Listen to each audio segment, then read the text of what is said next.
Bonjour à toutes et à tous et bienvenue sur le pod. Nous sommes ravis de vous retrouver avec un 4e épisode interview déjà, où nous vous proposons de venir rencontrer un invité avec nous. Et pour cet échange, c'est Christopher Piton qui est venu boire un café à l'agence. Il nous a parlé de lui, de son parcours, de son quotidien et de sa relation avec les réseaux sociaux. Christopher a commencé sa carrière en s'intéressant à la création de sites internet, puis au référencement. Autodidacte sur le sujet, il décide d'aller frapper aux portes des agences web marketing locales et trouve celle qui lui donnera la chance de le former. En parallèle, l'école dans laquelle il étudie lui propose de partager son savoir l'année suivante. Il part ensuite à la découverte du monde des annonceurs en tant que chargé de projet web marketing dans le milieu industriel. Et c'est en se lançant un challenge personnel de créer un post par jour pendant 90 jours sur son compte LinkedIn qu'il fera naître, sans le savoir, son projet d'écrire un livre ainsi que sa future activité de ghostwriter ou prête-plume. Il n'a cessé de saisir les opportunités que la vie lui présentait en se disant à chaque fois que, pour savoir, il faut tester. Aujourd'hui, il accompagne les solopreneurs, freelance et dirigeants à faire de LinkedIn un vrai levier business en rédigeant pour eux leur post LinkedIn. Il anime des ateliers de coaching et formation LinkedIn pour vous aider à atteindre vos objectifs et propose son livre À la conquête de LinkedIn chez Erol, à la vente dans toutes les librairies. Allez, je ne vous en dis pas plus, je vous laisse avec l'épisode pour en découvrir plus.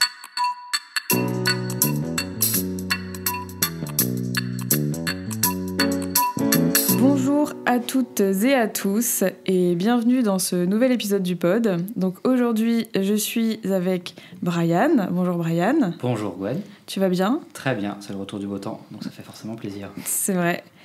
Et aujourd'hui, nous ne sommes pas seuls, nous avons un invité. Donc nous sommes avec Christopher. Bonjour Christopher. Salut Gwen, comment vas-tu ? Ça va toujours bien. Merci à tous les deux.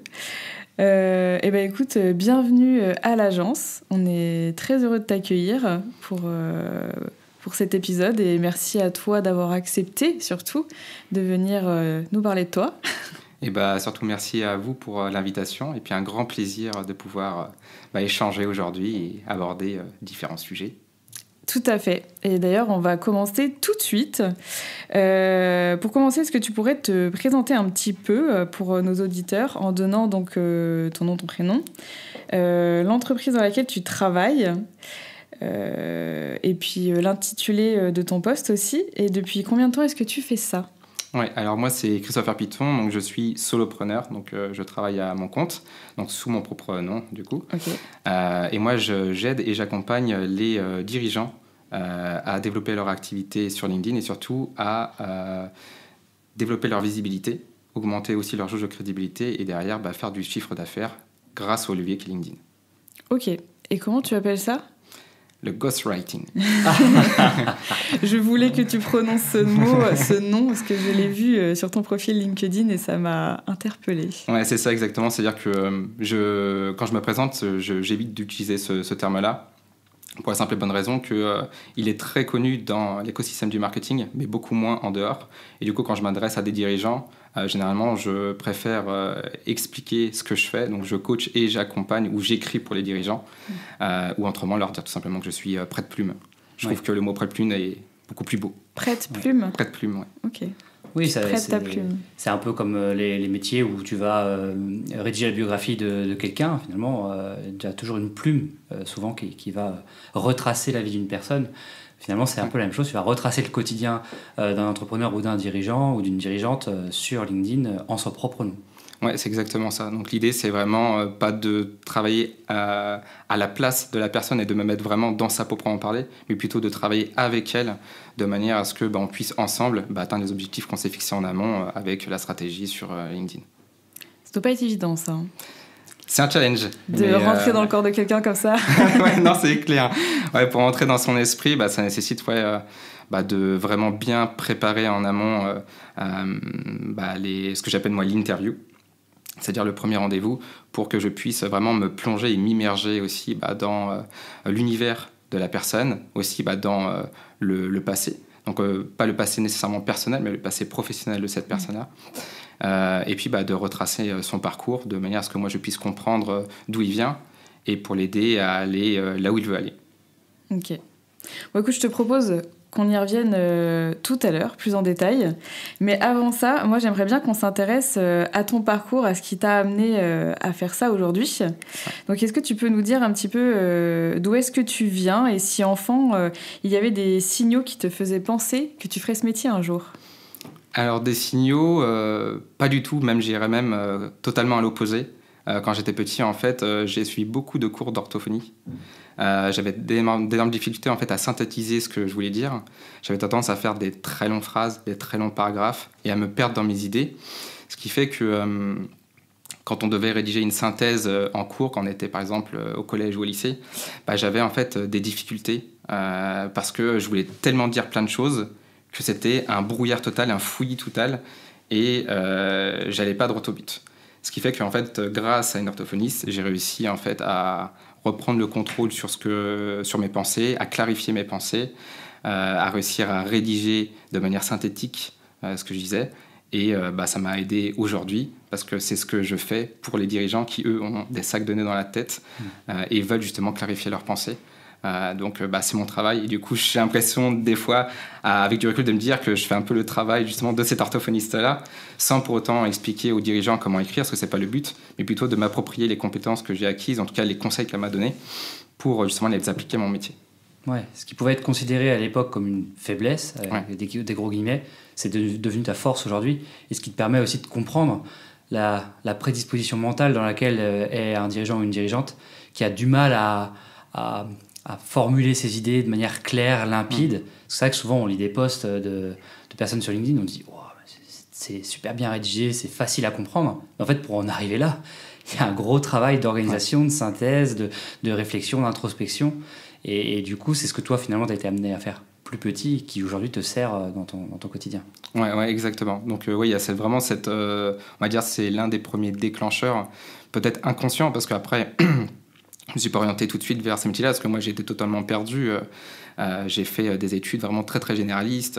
Alors, parle-nous de ce que tu as fait comme études, justement. Ouais, moi, j'ai fait un bac ES. Alors, je ne sais plus si ça a évolué depuis, économique et social. Je crois que ça n'existe plus, ces trucs. Je crois que ça n'existe plus. Quel dommage. C'est le dommage. Le meilleur bac du monde. Ouais, c'est la meilleure bac du monde. Du coup, je n'étais pas non plus le meilleur au monde dans la classe. J'étais dans la moyenne.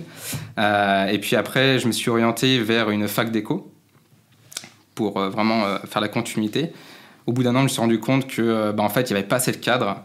Moi, le fait d'être dans un amphithéâtre, à devoir prendre des notes sur ce que quelqu'un dit, j'avais encore cette faiblesse-là de qu'est-ce que je dois marquer. Donc, j'avais le réflexe de vouloir tout noter. Et dès que, du coup, je perdais le fil, que je me suis dit, mince, j'ai oublié de noter une phrase, et que je me rendais compte que l'enseignant était parti sur autre chose, je me suis dit, j'ai oublié quelque chose vraiment d'hyper important. Je vais faire comment pour réussir à combler ce vide ? Et au final, j'ai cherché à plutôt me réorienter dans une autre filière où il y avait un peu plus de cadres que je pouvais retrouver au lycée. Et du coup, je me suis orienté plutôt vers une filière BTS. Donc là, BTS assistant de gestion. Donc toujours de manière large. Donc gestion d'entreprise, comptabilité, administratif, etc. Et puis, j'ai fait ce bac plus là, je me suis arrêté. Et je me suis dit, c'est bon, je vais pouvoir bosser maintenant dans le privé et puis trouver un CDI. J'ai réussi à bosser dans une mutuelle dans le milieu administratif et au bout de 6 mois, je me suis rendu compte que non, je ne ferais pas ça toute ma vie, que c'était juste barbant, il n'y avait rien d'excitant, il n'y avait rien de challengeant et que ça se résumait à remplir des dossiers, en tout cas de mon point de vue. C'est à partir de là qu'en parallèle, je suivais pas mal de blogueurs voyageurs parce que voilà, j'aimais bien cette idée de voyager et surtout de voyager à travers les mots. Et parce qu'il n'y avait pas encore les formats YouTube à l'époque qui étaient popularisés. Et en suivant ces personnages, je me suis rendu compte qu'ils créaient des sites internet, qu'ils exprimaient leur voyage, ils partageaient des conseils, des astuces. Et petit à petit, ça convergeait dans ma tête de me dire tiens, c'est intéressant, j'aimerais bien faire ce genre de choses-là, même si je n'avais pas les moyens et peut-être la vision de voyager. Et du coup, je me suis dit tiens, c'est intéressant, ils ont des sites internet. comment ils l'ont conçu. Donc, par curiosité, in fine, je me suis un petit peu renseigné là-dessus. Comment ils font pour se positionner sur Google, parce que quand je faisais des recherches, je tombais généralement sur ces blogueurs voyageurs. Je fais, c'est fou quand même. Ils arrivent à bien se positionner, etc. Et du coup, je me suis dit, est-ce qu'il y a une manière accessible de pouvoir apprendre à faire peut-être ce métier-là ou ce genre de choses, avoir ce genre de compétences-là. Et là, j'ai vu qu'il y avait de plus en plus d'agences qui commençaient à se populariser, surtout à Paris et un petit peu à Nantes. Et je me suis dit, c'est peut-être le bon moyen, vu que je suis en transition, que j'ai un peu le chômage et que je ne sais pas du tout ce que je veux faire, je vais aller taper aux portes de toutes les agences web, ou en tout cas des agences communication marketing, et savoir si je pourrais leur proposer de travailler conjointement avec eux pour qu'ils me forment sur une petite période et que moi je puisse leur fournir un service qui était accessible. Et du coup il y a une seule agence parmi les dizaines que j'avais contactées qui a accepté, et grâce à ça j'ai appris les rouages du métier de référenceur. Et ça m'a permis après de vraiment me plonger dans le web et de réenclencher une licence après ça en alternance dans le web marketing, parce qu'encore il n'y avait pas encore de licence vraiment dédiée au digital à l'époque aussi, ce qui m'a permis de valider mes acquis, mes compétences, parce que c'est ce que je voulais faire, parce que pour moi les diplômes c'était encore important à cette époque. Et du coup rentrer dans le métier de référenceur, et suite à ça le directeur de l'école me propose d'être prof. Et du coup, je me dis, il me propose des profs, alors que je n'ai pas encore le diplôme, et que ça fait 1 an que je suis là et que je suis tout jeune. Je me suis dit, mais qui suis-je pour donner des cours à des futurs camarades de classe ? Est-ce que j'ai la posture ? Est-ce que j'ai le charisme ? Enfin, ce genre de questions-là qui me hantaient un peu l'esprit. Et du coup, je me suis dit, le seul moyen de savoir, c'est de tester. Donc, j'avais 2 mois pour préparer tout le programme pour l'année d'après. Et du coup, j'étais très stressé, mais ça m'a permis vraiment d'apprendre énormément, de parler à l'oral, de tenir pendant 4 heures, alors qu'avant, je flippais à juste parler 20 minutes devant d'autres camarades de classe.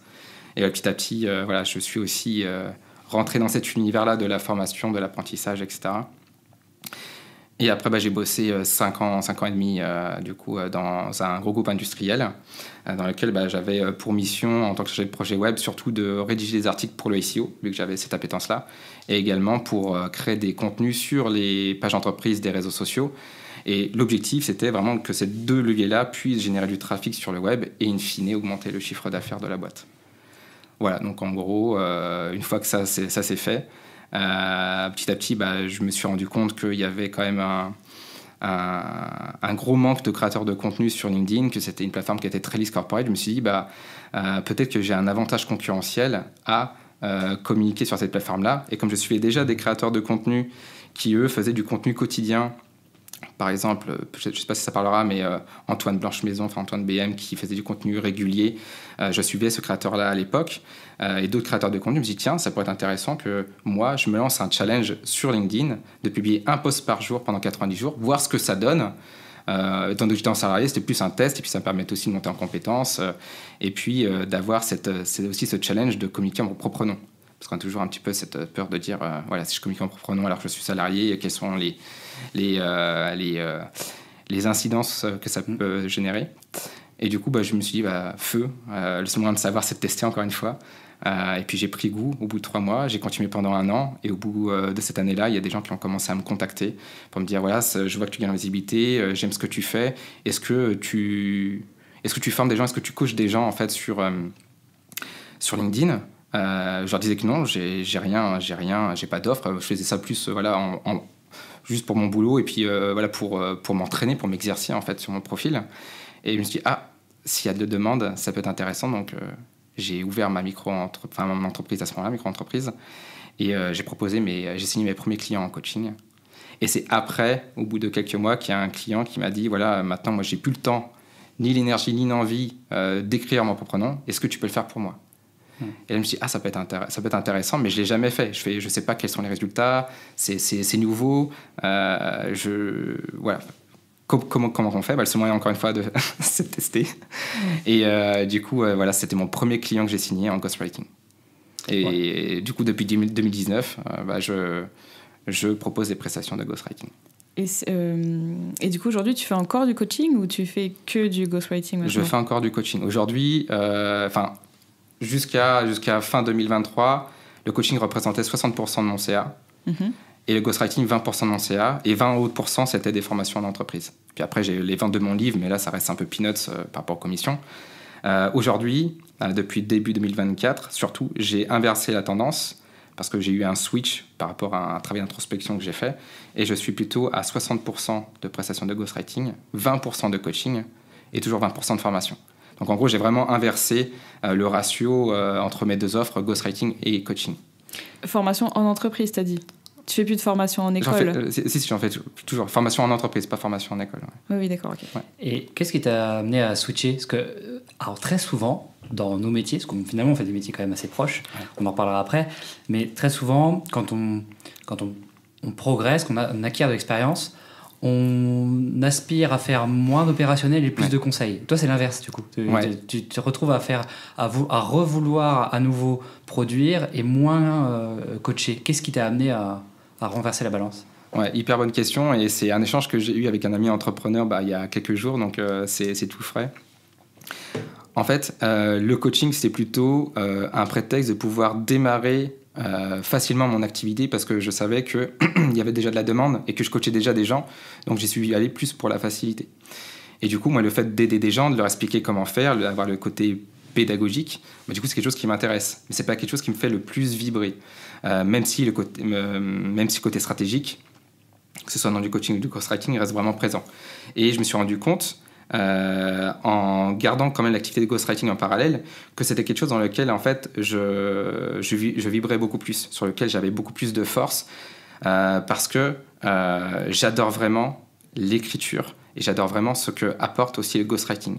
Le ghostwriting, c'est pas juste écrire des posts, c'est pas juste faire des likes, c'est bien plus que ça. Un ghostwriter, surtout un ghostwriter aujourd'hui premium, c'est de pouvoir libérer de la charge mentale justement du dirigeant par exemple, c'est de clarifier ses pensées, c'est être un confident, c'est être aussi quelque part un psy, c'est être un bon intervieweur et c'est du coup réussir à établir une relation de confiance pour que derrière la personne puisse davantage se livrer et à moi de venir vraiment tirer les meilleures idées pour ensuite créer les meilleurs posts qui s'instaurent dans une stratégie éditoriale et même sa stratégie éditoriale qui s'englobe dans une stratégie globale de l'entreprise.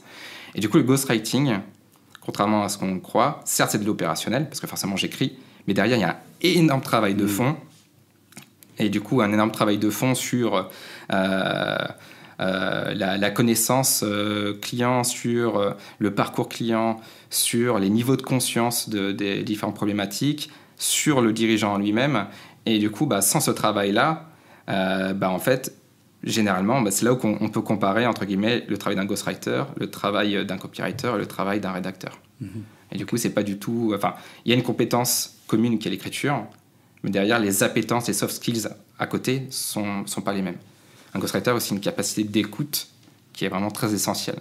Sans ça, difficile de vraiment tenir dans ce métier, quoi. Ouais, c'est vrai, je comprends. J'avais une amie qui écrivait des biographies et qui me racontait qu'elle passait parfois des week-ends complets avec les personnes pour lesquelles elle rédigeait des biographies. Je dis, mais tu passes des week-ends complets à les écouter et à retranscrire. Elle me dit, non, je passe des week-ends complets à les écouter et à comprendre leur psychologie, à comprendre qui ils sont, pour mieux retranscrire après ce que j'aurais à retranscrire.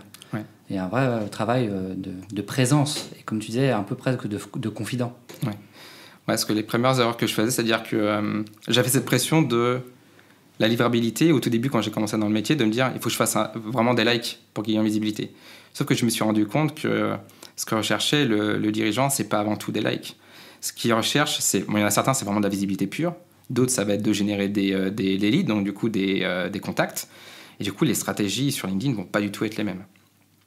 Mais ce que va rechercher aussi le dirigeant, c'est de pouvoir rédiger des posts qui, certes, vont lui donner une visibilité extérieure, mais surtout qui vont lui donner aussi une belle image de lui à l'intérieur de son entreprise. Parce qu'en gros, quand on va communiquer à sa place, certes, il faut que ça rassure d'éventuels prospects, mais derrière, il faut que ça ça rassure aussi les collaborateurs en interne et de se dire le dirigeant m'en a écrit sur LinkedIn, il fait mumuse sur LinkedIn et du coup à côté de ça, quid de réellement ce qui se passe en interne, quid de notre bien-être, quid de plein d'autres choses. Donc du coup il faut aussi trouver un équilibre pour que ça serve en interne et en externe. Et il y a ces dimensions internes là qu'il faut surtout pas oublier en fait. Ouais, c'est ce qu'on retrouve beaucoup en marque employeur où on recommande toujours aux boîtes qu'on accompagne que les promesses employeurs qu'elles mettent en avant au travers de leurs publications sur des pages entreprises, ce soit des promesses qui sont réelles et qui soient portées aussi par l'interne. Parce que ça, c'est une grosse problématique qu'on peut rencontrer. Alors, tout à l'heure, tu as parlé d'un livre. Donc, effectivement, tu as écrit un livre à la conquête de LinkedIn qui est dans ma bibliothèque. Ah, super. Donc, là, j'ai un peu l'impression de rencontrer quelqu'un que j'ai lu. Tu es le premier auteur que je rencontre en vrai. Hein, ah, bah parfait. Pourquoi tu as décidé d'écrire un livre ? Tout simplement, et pour être honnête, plus par opportunité. C'est vrai qu'il y a beaucoup d'auteurs qui vont dire moi, mon rêve depuis gamin, c'est d'écrire des livres. Moi, mon rêve étant gamin, je ne savais pas qu'est-ce que j'allais faire de ma vie. Donc, du coup, je n'avais pas forcément de rêve après en parler, si ce n'est que, peut-être inconsciemment, d'avoir un impact sur la vie des gens. Après, ça veut tout et rien dire, avoir un impact sur la vie des gens. On peut faire du bénévolat quelque part, on peut écrire un livre et du coup avoir un impact. Et du coup, c'est juste que, en fait, moi, j'étais client d'un formateur en ligne pour justement me former au copywriting, me former au freelancing, parce que j'étais dans cette quête de développer du coup mon activité à cette époque-là. Et on est en 2019.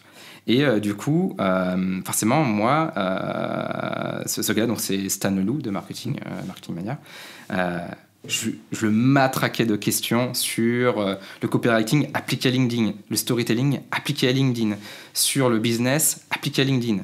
Mais lui, il n'en connaissait pas plus que ça sur LinkedIn. Mais en gros, moi, ce qui m'intéressait, c'est sa vision globale et comment moi, après, j'allais pouvoir l'appliquer à LinkedIn. Et comme forcément, je le matraquais de questions et que le sujet LinkedIn, j'étais l'un des seuls sur lequel je parlais de cette thématique-là dans son forum, peut-être que du coup, j'étais un peu top of mind dans son esprit. Et le jour où la maison d'édition Erol l'a contacté pour lui dire, voilà, est-ce que tu connais potentiellement des professionnels qui sont prêts à écrire un livre sur ce sujet-là parce que on veut compléter notre collection, on a un livre sur Facebook, sur YouTube, mais on n'a rien sur LinkedIn. Et il lui a dit, si, j'ai potentiellement 2-3 personnes. Et du coup, j'étais parmi ces 2-3 personnes-là qu'il a contacté pour dire, voilà, est-ce que ça t'intéresserait d'écrire un livre ? Moi, à l'époque, je commence mon business de coaching, je suis encore salarié. Et du coup, ça me fait un revenu passif, mais bon, pas de quoi pouvoir vivre entièrement mon activité. Donc, il y a différents choix qui se présentent. Accepter d'écrire ce livre-là. Et du coup, ça veut dire en faire priorité numéro 1. Et du coup, mettre quasi en stand-by mon activité de coaching, parce que être salarié, plus l'activité d'écriture de livres qui prend du temps, plus l'activité de coaching, et plus en parallèle, j'étais en train de construire une maison. Donc, ça demande énormément de charge mentale. Et puis comme je disais tout à l'heure, pour le savoir, faut tester. Ouais. Donc du coup, j'accepte le projet sans savoir dans quoi je vais me plonger. Et du coup, je crée un projet de livre qui doit être soumis à la maison d'édition. Après, ça passe auprès d'un comité. Et après, ce comité-là valide ou non le projet et du coup, sélectionne la personne qui va écrire le livre ou non. Et du coup, moi, je suis parti dans l'idée que si ça signe, tant mieux. Si ça signe pas, tant pis. Et je développerai mon activité coaching. Et du coup, j'apprends que c'est mon projet qui a été validé. Et là, je me retrouve en mode, je fais quoi ? Du coup, maintenant, il n'y a plus qu'à. Et du coup, je me suis réorganisé pour vraiment faire le livre la priorité numéro 1. J'ai ralenti drastiquement l'activité de coaching. Ce qui fait que j'ai repoussé le lancement finalement de mon activité et du coup ma démission. Donc j'ai écrit ce livre-là en parallèle de mon activité salariée et pendant le Covid. Ce qui fait que d'un côté, le Covid m'a quand même aidé parce que du coup, comme j'avais moins de pression sociale aussi de dire hey, tu viens en soirée, tu viens sur cela, tous les week-ends, je restais chez moi. Et du coup, j'ai écrit sur les livres, bien entendu en ayant en amont une conversation avec ma compagne pour dire voilà, j'ai ce gros projet-là, est-ce que tu es OK ? Parce que je vais être quand même pas mal absent les soirs et le week-end pour avancer sur ce projet-là parce que j'ai 6 mois pour l'écrire. Et je savais dans quoi je m'engageais, mais je ne savais pas à quelle intensité. Et surtout, l'énergie mentale et physique que ça allait demander. Ouais. Mais en tout cas, une bonne expérience. Et au-delà de l'aspect financier, parce que généralement, enfin, tu l'as dit tout à l'heure, c'est quand même marginal. Ouais. Quel bénéfice t'en retires en bénéfice, je dirais, déjà d'un point de vue écriture, moi j'avais pour habitude quand j'étais salarié d'écrire des articles de blog, donc des articles relativement longs, mais plutôt techniques sur une thématique précise qui était l'industrie. Et à côté de ça, j'écrivais des posts Facebook très courts, sur lesquels il y avait cette idée d'être vraiment à chaque fois percutant et vraiment d'utiliser copywriting à fond. Et du coup, j'étais dans un entre-deux où il y a un projet de A à Z, la montagne elle est énorme et c'est un projet de 60 000 mots. Alors 60 000 mots, ça fait peur d'un coup. Et on se dit, du coup, ça représente quoi en fait 60 000 mots en écriture? Donc c'est à peu près 2000 mots par jour pendant un mois. Donc je me suis dit, Stan, lui, il a écrit le premier jet de son livre en un mois, si je dis pas de bêtises. Pourquoi j'y arriverais pas? Donc du coup, je me suis mis en tête non pas d'écrire 2000 mots, mais plutôt 1000 mots par jour et de faire ça sur 2 mois. Et de dire, là, j'écris ça en 2 mois le premier jet, après j'ai la réécriture, et après c'est tranquille, je me mets à fond et c'est bon. Sauf que je me suis rendu compte que le premier jour, j'écris bien 1000 mots, le deuxième jour, 800, le troisième jour, 600. Et je me dis, le quatrième jour, du coup, j'ai pas la même énergie.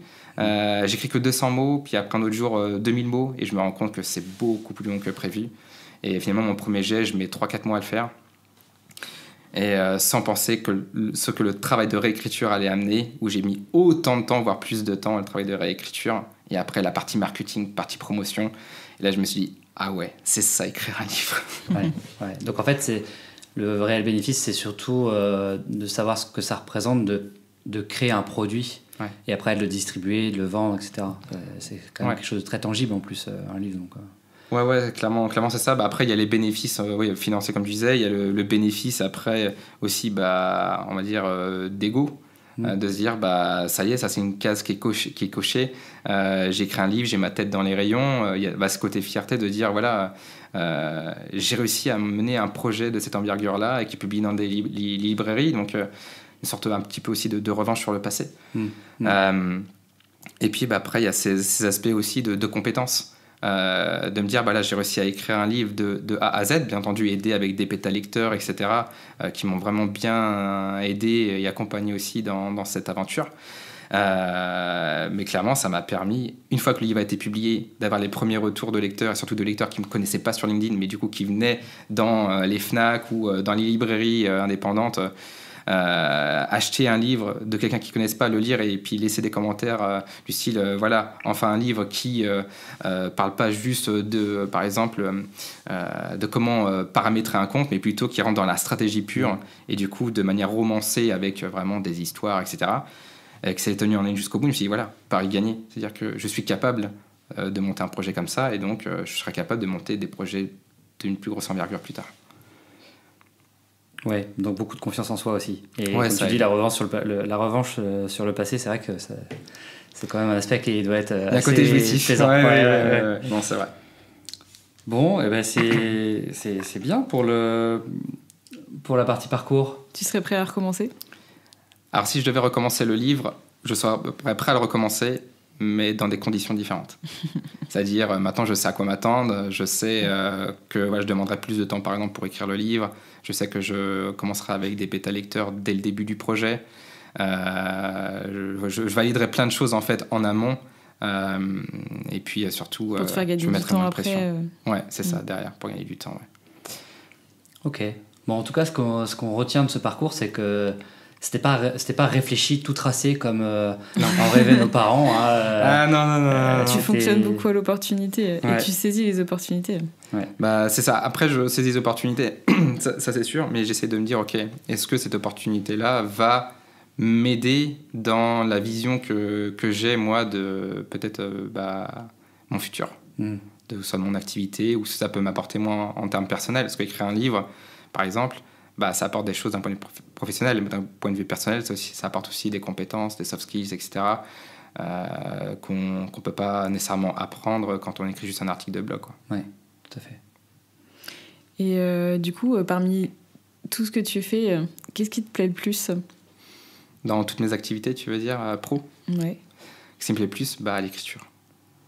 Franchement, c'est l'écriture. L'écriture, c'est ça regroupe plusieurs de tes missions. Ouais, exactement.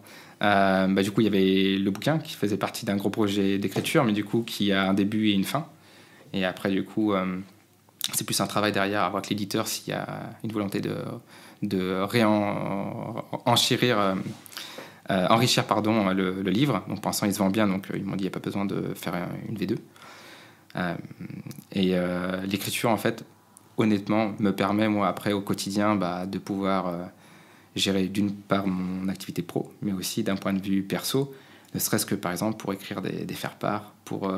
Par exemple, dernièrement, j'ai marié des amis, et du coup, j'ai animé une cérémonie laïque, dans le fait d'écrire une cérémonie laïque avec une tonalité bien spécifique qui attendait mes amis. Et du coup, en fait, tout ce travail de ghostwriting, je l'ai fait aussi avec eux. Et du coup, derrière, j'ai pu animer pendant 1 heure, et auprès de personnes qui, eux, forcément, sont plus habituées à des cérémonies religieuses. Savaient pas à quoi s'attendre d'une cérémonie laïque, et pensaient que ça allait être chiant, quoi, chiant à mourir. Et du coup, avec le travail d'écriture, ça permet aussi derrière de pouvoir avoir des impacts aussi dans la sphère privée. Ouais, oui, j'imagine que c'est très satisfaisant de te dire que tu arrives à utiliser ce que tu as appris dans ton métier au quotidien. Au quotidien, et puis avec tes proches. Ça, c'est quand même un plus. Moi, j'ai une dernière question, du coup, avec tout ce que tu fais. Comment tu expliques à ton entourage ce que tu fais dans la vie ? Ouais, c'est compliqué parce que dans ma famille, majoritairement, je suis issu d'un milieu ouvrier. Donc, pour eux, je dirais pas que c'est lunaire, mais c'est difficile à percevoir comment je gagne de l'argent et à palper ça. Parce que eux, forcément, ils vont faire un mur, par exemple, de parpaing. C'est palpable, c'est physique. J'ai fait un mur, j'ai travaillé pour faire ce mur-là, je suis payé pour avoir fait ce mur-là. Que du coup, le fait de dire, moi, j'écris des contenus pour des dirigeants, et pour eux, c'est plutôt, t'es payé à faire des likes. Et en gros, c'est un peu ça, comment c'est résumé. Donc moi, la manière dont ce que je leur dis, c'est que je suis prêt de plume, et derrière le travail de prêt de plume, ça permet aux gens de développer leur activité, de clarifier leurs pensées. Et en fait, en expliquant ça, c'est un peu plus clair pour eux, même si ça reste encore difficile à comprendre. Mais voilà, la manière dont moi je leur dis, c'est que j'écris pour des dirigeants et pour développer leur activité. Voilà, c'est pour ça que je ne dis pas ghostwriting ou ce genre de choses. Oui, bien sûr. J'utilise des termes plus... je vulgarise ce que je dis. Plus dans l'explication. Ouais, c'est ça. Oui, et puis c'est vrai que pour rédiger un post, mine de rien, même si c'est pas toi qui les rédige, en tant que dirigeant, si c'est pas moi qui rédige le post, mais il y a quand même besoin de structurer sa pensée. Ouais. C'est-à-dire que, en fait, toi, tu peux avoir le meilleur talent du monde, t'es pas un magicien, donc il faut quand même que tu arrives à tirer le fil et à organiser la pensée de ton interlocuteur pour faire en sorte que derrière, ça soit facile à comprendre, ça réponde aussi à une attente des personnes qui le suivent. Donc oui, je pense que une des plus grosses difficultés dans ce métier, c'est d'arriver à structurer et d'organiser la pensée en sujet et avec des contenus qui sont faciles à comprendre, quoi. Ouais, exactement, ouais, c'est ça. Tu n'es pas devenu romancier auprès de ton entourage après avoir sorti ton livre ? Non, du tout. Mais par contre, mon entourage, comme ils ont plus ou moins compris ce que je faisais, c'est plutôt est-ce que tu peux m'aider pour ma lettre de motivation ? Est-ce que tu peux m'aider, par exemple, pour envoyer un courrier de réclamation, etc. Et généralement, moi, ce qui me fait rire, c'est qu'on a des codes où bonjour, madame machin, et à la fin, cordialement. Et du coup, même moi, dans les messages administratifs que je leur envoyais, et je sais pas si c'est ça qui marchait, mais du coup, c'était par exemple bonjour avec un emoji coucou, et à la fin, c'était passer une belle journée. Et du coup, je pense que ça permet aussi peut-être de casser un petit peu ce côté corporate, cette barrière qu'on peut avoir aussi avec l'administratif. Derrière, même si c'est de l'administratif, il y a des humains qui traitent les emails, et je pense que le fait d'avoir justement peut-être des emails qui sont un peu plus chaleureux, ça peut jouer aussi dans la faveur. Mais je ne dirais pas que c'est pas de la manipulation, hein, j'entends.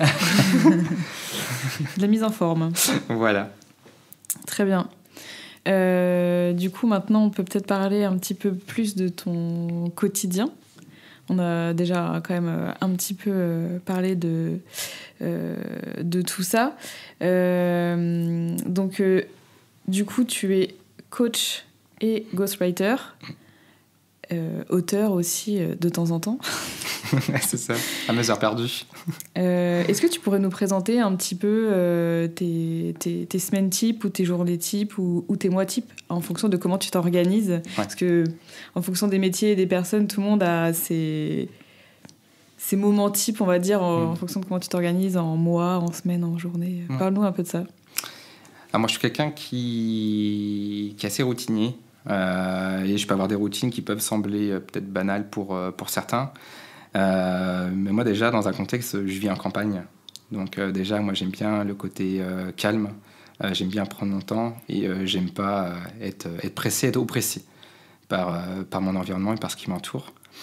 Je suis une personne qui, peut-être, ça ressemble pas, mais qui est un peu plus introvertie. C'est-à-dire que moi, je recharge mes batteries dans le calme. Et quand je vais à un événement, j'y vais par reculons. C'est juste que ça me demande beaucoup d'énergie sur le moment et surtout beaucoup d'énergie derrière pour récupérer. Et donc, du coup, mes journées types, elles sont simples. C'est que, forcément, comme tout le monde, je me lève. Et il y a un truc qui est un peu bizarre. Après, ça dépend jusqu'à où vous voulez que je rentre dans la routine, parce que moi, je peux rentrer dans les détails. Mais je me lève, je fais 30 abdos, 20 squats pour bien me réveiller, une douche chaude puis froide pour bien me réveiller. Et ensuite, à partir de là, je prends un verre d'eau et je m'occupe de mon fils. Donc, je le réveille, je l'habille, je joue avec lui, je l'amène après à la crèche. Et au retour de la crèche, ce que je fais, et je fais tout le temps, et surtout depuis une bonne année maintenant, c'est d'aller marcher 20 minutes sans téléphone, sans rien. Juste pour m'oxygéner, pour prendre le soleil, pour prendre du temps et vraiment me recharger. Et au retour, je prends un petit déj, alors plutôt salé que sucré, pour avoir des bonnes énergies. Bon, après, c'est pas le sujet non plus santé, mais je trouve que c'est essentiel pour me donner une bonne énergie pour le matin, parce que moi je suis quelqu'un du matin. Et ça me donne de l'énergie suffisante pour écrire, pour être plus créatif. Et une fois que j'ai pris ce petit déjeuner-là, hop, clac, je prends mon café, je vais dans mon bureau. Et là commence une session de deep work de 3 heures. Alors moi, ce que je déteste faire, c'est me réveiller, prendre mon téléphone, regarder mes emails, les réseaux sociaux. Même si je bosse sur les réseaux sociaux, c'est très rare, hormis des cas d'urgence. Mais typiquement, je commence tout de suite par du deep work. Comme ça, au moins, je suis full concentré, full énergie sur mon travail. Donc, c'est soit des travaux d'écriture pour des clients, soit des travaux d'écriture pour moi, soit pour des préparations de coaching. Mais en gros, quelque chose qui va me demander vraiment beaucoup d'énergie que je n'aurais pu après manger.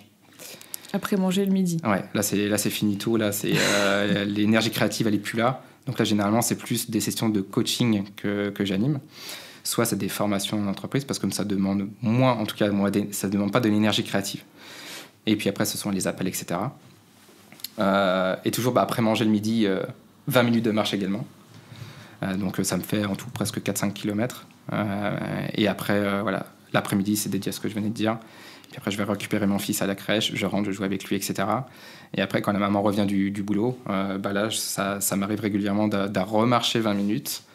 Et puis après, de préparer à manger. Et ensuite, il va se coucher. Et après, on a notre moment à tous les deux. Donc après, on va qu'à différentes occupations. Et généralement, j'évite au maximum de travailler le soir, hormis cas d'urgence. Je retravaille comme mon petit au lit. Mais ça, c'est beaucoup plus rare maintenant, parce que mon activité est beaucoup plus structurée. Mais par le passé, c'était un petit peu freestyle, quoi. Oui, j'imagine. Donc du coup, tu es plus dans le travail de fond le matin, Clairement. quand tu as l'énergie mentale nécessaire. Ouais. Et l'après-midi, c'est réservé plus à ton activité de coaching.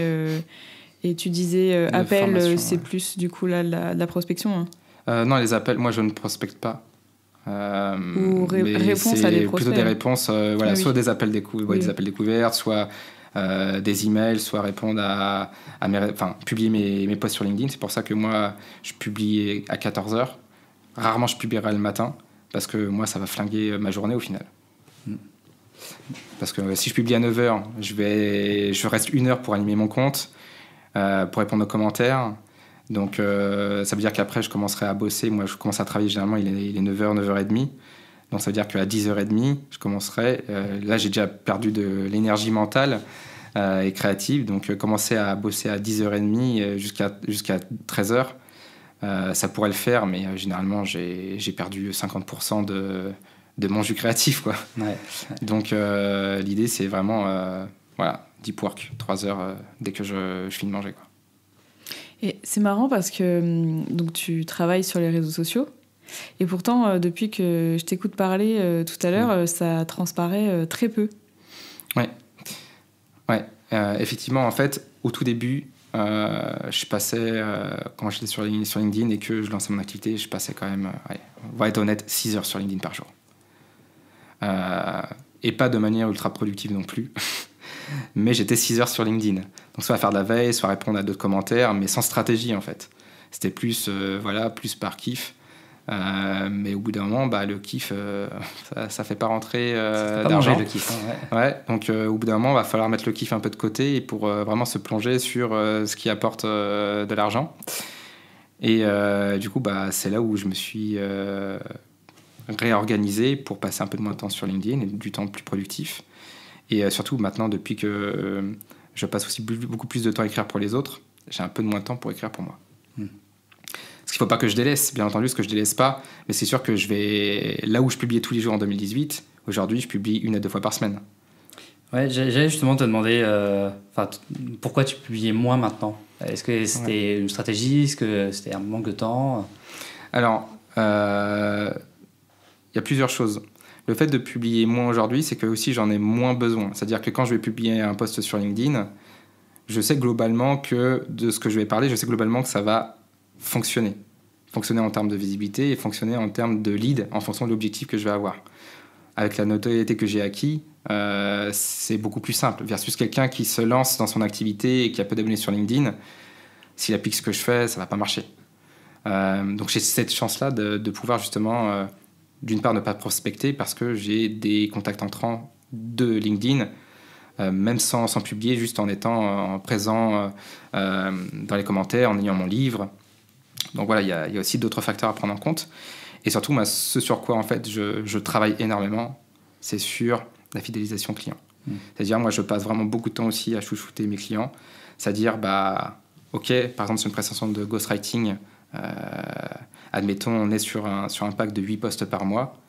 Il peut m'arriver, en tout cas au démarrage, d'avoir cet effet waouh en fait dès le démarrage et d'offrir un premier post écrit. Donc la personne tout de suite en fait elle se dit ok, déjà il y a une valeur en plus. Donc en gros l'idée de sur délivrer. Bon, après ça c'est pas qu'au démarrage, c'est aussi pendant, c'est après, une fois que la mission est terminée, dans l'idée après de leur montrer que je suis toujours présent, d'être toujours dans leur esprit et surtout de se dire ok, s'ils ont apprécié mon travail, peut-être qu'ils auront besoin encore de moi plus tard. S'ils ont apprécié mon travail, ils vont certainement davantage me recommander. Et du coup, en gros, moi, aujourd'hui, les leads entrants, autant c'était beaucoup plus sur LinkedIn, alors qu'aujourd'hui, c'est beaucoup plus à travers le bouche à oreille, parce que j'ai juste besoin de 4-5 clients par mois, et pas plus.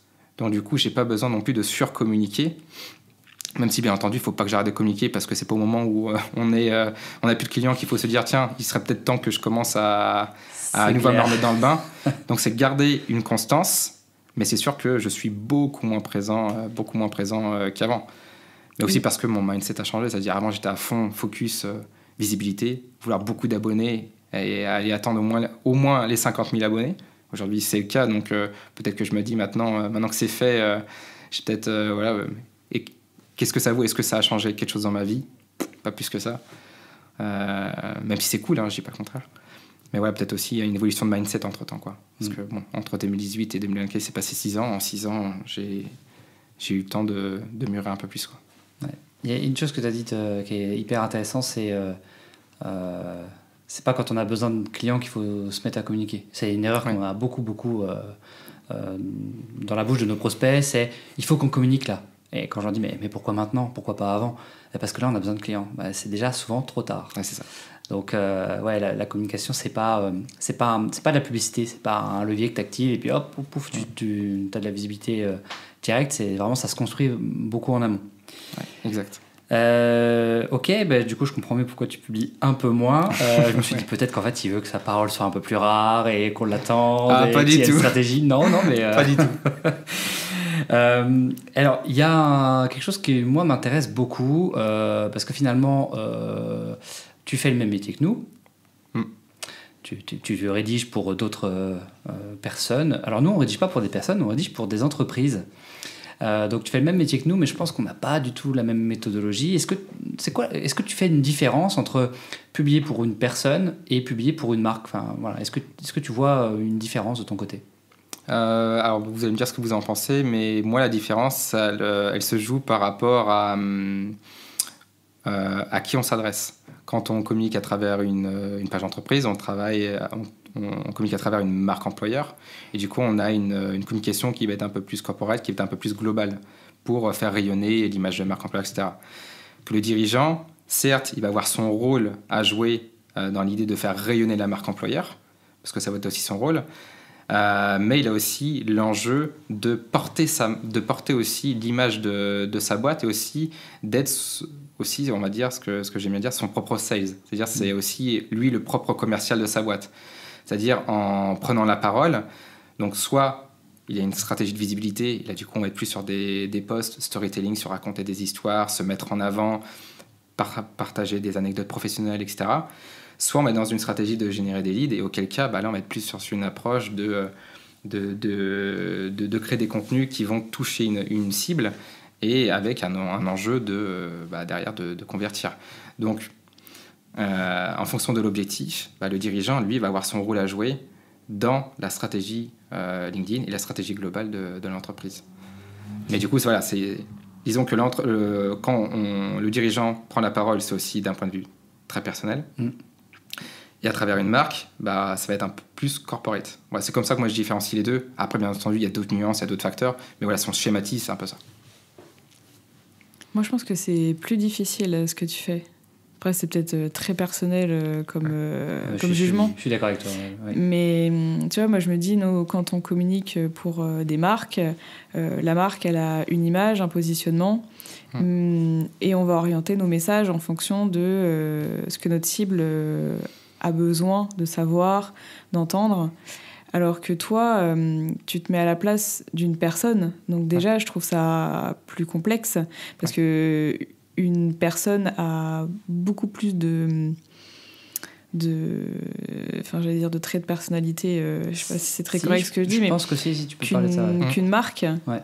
Et je pense que c'est finalement beaucoup plus complexe de se mettre à la place d'une personne et d'être en capacité de penser comme elle, d'utiliser son vocabulaire, ses tournures de phrases. Parce que nous, on le voit bien, quand il y a un social media manager, on va dire 2 social media managers qui rédigent pour une même marque, ils vont être en capacité de transmettre le positionnement et l'image de la marque et de s'adresser à la cible, mais ils vont chacun avoir leur façon d'écrire.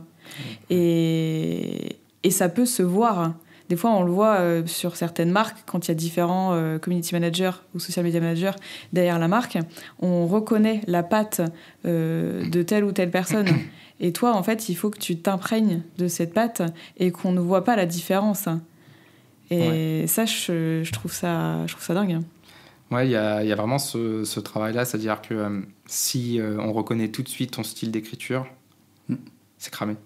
Ça veut dire que la personne, les gens vont savoir que tu écris pour cette personne-là.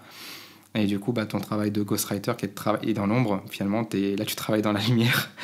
Donc, et dans l'autre sens aussi, si on reconnaît que c'est pas le dirigeant qui prend la parole, c'est cramé aussi, quoi. C'est cramé aussi. Ouais. Ça perd en crédibilité. Alors que c'est plus admis pour une marque. Clairement. Oui. C'est rentré dans les mœurs, en fait. Voilà, c'est ça. Tout le monde sait qu'en fait, c'est pas... la marque, il y a forcément quelqu'un derrière. Forcément, ouais. Alors que le dirigeant... et d'ailleurs, ça fonctionne même avec les politiques. Hein. On voit tout de suite quand c'est pas les politiques qui rédigent et que c'est quelqu'un de cabinet. Ouais. C'est exactement la même chose. Ça se voit beaucoup plus et c'est moins OK, quoi. C'est moins admis. Ouais, et puis surtout, après, ça dépend des cultures, mais...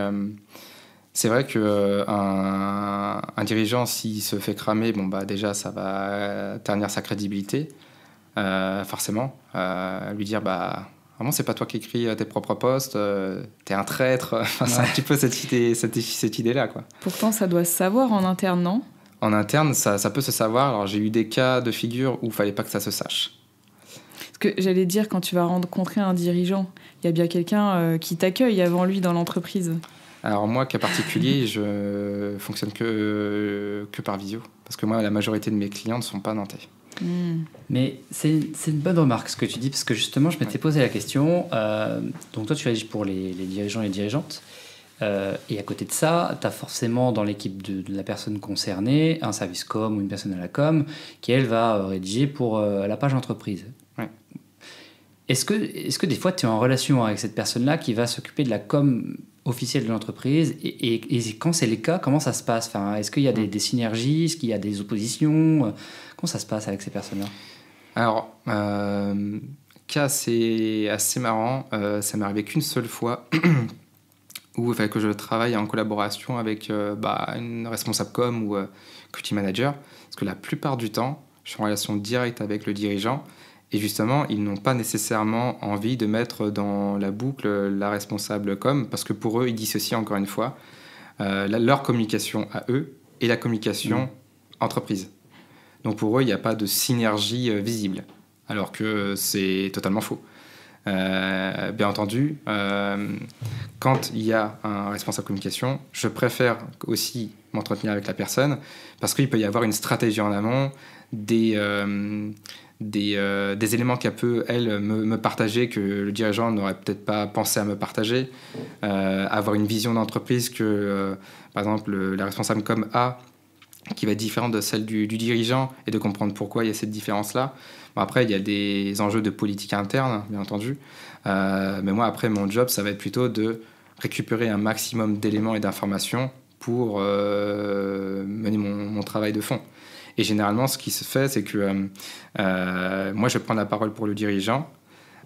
Généralement, le responsable com va vérifier, va relire le texte que j'ai écrit, et ensuite, ça va être publié. Mais là où j'ai un rôle à jouer, c'est d'expliquer aussi à cette responsable com que je ne suis pas là pour faire son travail, je ne suis pas là pour la remplacer, et il ne faut pas qu'elle me voie comme un concurrent. Voilà, parce que forcément, ça peut être des frustrations de challenge, de dire ça, moi, il m'a pas demandé, il m'a pas proposé de le faire, du coup, il a moins confiance, etc. Oui, mais c'est pas le même métier du tout. Mais c'est pas le même métier. Et du coup, c'est là où je leur dis, c'est que je n'écris pas juste des posts LinkedIn. Ouais, sûr. Et c'est gagnant-gagnant, mine de rien, parce que si la personne qui dirige l'entreprise est exposée, ça impacte l'image de l'entreprise et vice-versa. Une entreprise qui est très exposée, elle aidera aussi le dirigeant ou la dirigeante à émerger. Mais je trouve que cet échange-là, il est intéressant parce que moi, je me projette un peu. Tu vois. Je me dis, demain, on a un client qui nous... tous nos clients, on leur dit, il faut que l'interne aussi soit actif sur LinkedIn, publie, relaie, etc. Si demain, j'ai un client qui me dit, j'ai pris un ghostwriter ou une ghostwriter, je ne sais pas si on le dit comme ça, moi, je me dis, mais ça, c'est génial. Parce que là, on va avoir un boost énorme de visibilité et on peut même aussi avoir des contenus qu'on va pouvoir recycler chez les uns et chez les autres. Et du coup, moi, demain, je m'imaginerais bien avoir quelqu'un qui rédige aussi des posts de nos clients, en fait, sur leur profil. Parce que je pense que ça décuplerait leur visibilité sur LinkedIn. Mais tout comme on a des clients... ou des prospects qui nous ont contactés en nous demandant si on pouvait faire ce que tu fais pour eux. Et à chaque fois, on leur a répondu que non, nous, on ne faisait pas ça, que ce n'était pas notre métier, mais qu'on connaissait des gens qu'on pouvait leur recommander s'ils souhaitaient. Ouais. D'ailleurs, quand on leur dit que ce n'est pas le même métier, ils ne comprennent pas. C'est la même chose. Oui. Alors bon, du coup, on évite de dire que ce n'est pas le même métier, on parle plutôt d'approche, que ce n'est pas la même méthodologie, etc. Mais oui, et d'ailleurs, on a de plus en plus ce type de demande. On s'est déjà testé une fois avec un très bon client, et en fait, on s'est vite rendu compte que c'était pas la même méthode. Et on n'y arrivait pas. On n'y arrivait pas à le faire. Non, parce qu'il y a tout un travail. Moi, généralement, je passe une demi-journée. Donc ça, c'est vraiment le minimum pour faire tout un travail d'introspection. Déjà, et avant ce travail de prospection-là, c'est cette visio qui dure 4 heures. Donc sur la segmentant 2 heures, on passe 4 heures. Il y a aussi déjà le premier contact. Il y a un questionnaire que je demande à remplir pour avoir certains éléments. Je demande à ce qu'on m'envoie un maximum d'éléments. Donc j'ai toute une checklist d'éléments à m'envoyer pour que je puisse m'immerger déjà dans leur univers. Et les visios de 4 heures, c'est pour que je puisse creuser pour m'immerger dans l'univers du dirigeant. Et plus nécessairement que de l'entreprise en lui-même. Donc du coup, ça me permet d'avoir des éléments sur le business, des éléments sur le dirigeant, et après de faire le mix pour avoir après une stratégie éditoriale qui tient la route en fonction des objectifs qui ont été fixés en amont, quoi.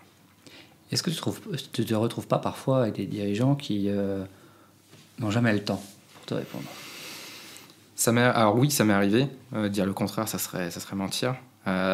Auquel cas, là, je me suis rendu compte, bon, ça peut m'arriver pour 2-3 clients.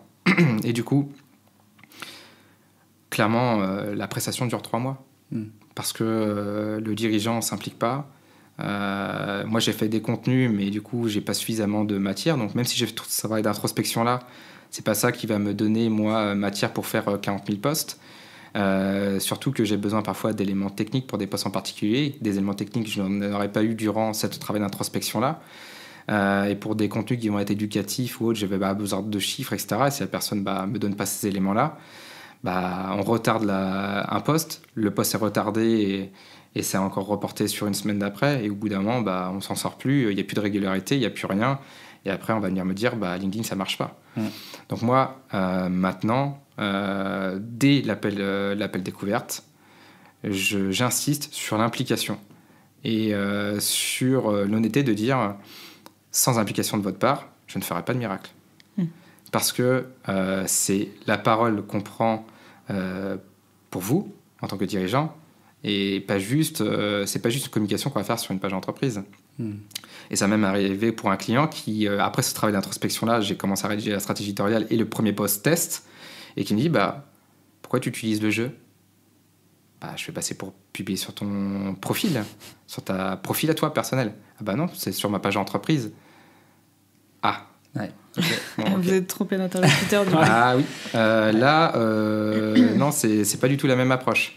Et du coup, en fait, pourtant, elle aurait pu me demander peut-être dès les premières minutes pourquoi tu essayes de creuser sur moi dans mon passé pro, etc. Mais aussi, j'ai ma responsabilité de dire peut-être j'aurais dû préciser vraiment les choses, que ça sera publié sur son profil. Mais ça me semblait tellement normal que ça m'est pas venu à l'esprit de le préciser. Donc c'est pareil avec ces petites erreurs-là que du coup, dès le travail préparatoire lors d'un appel découverte, ça me permet vraiment de poser les bonnes questions pour filtrer, me dire je suis pas la bonne personne, ou je vous recommande d'autres personnes, ou je sens qu'il n'y a pas vraiment le fit. Parce que pour vraiment faire du ghostwriting, il faut qu'il y ait cette relation de confiance, sinon les contenus vont être fades. Donc généralement, moi, je n'accepte plus de clients qui me sont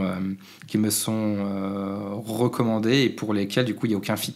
Je préfère dire, non, on vous a recommandé, mais malheureusement, il n'y a pas le fit, donc je préfère pas me lancer dans cette aventure-là. Parce que moi, c'est sur du long terme, je suis pas là pour écrire un pack de 8 posts et puis c'est fini, quoi. Après, tu peux très bien avoir des clients où on t'a recommandé à ces clients-là et avoir le feeling. Ah oui, bien entendu. Dans la majorité des cas, ça l'est. Parce que ce sont des clients qui ont déjà bossé avec moi, qui vont me recommander à d'autres clients ou qui vont avoir la même vision, les mêmes valeurs globalement. Mais ça peut arriver que malgré tout, ça ne matche pas pour X ou Y raison, quoi. Et tu as parlé d'implication. Ça représente quoi l'implication en termes de temps ? Parce que moi, je me projette, je m'imagine travailler avec toi.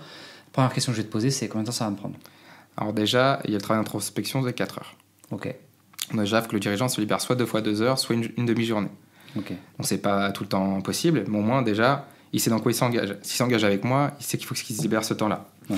Ensuite, il faut qu'il libère 1 heure max par semaine de visio avec moi. Ok. Ça va dépendre de aussi l'implication et l'intensité que lui va y mettre dans cette visio-là. S'il y a beaucoup d'intensité et que je vais avoir beaucoup de matière, beaucoup d'idées, ça peut suffire à ce qu'on se revoie que 15 jours plus tard et pas la semaine d'après.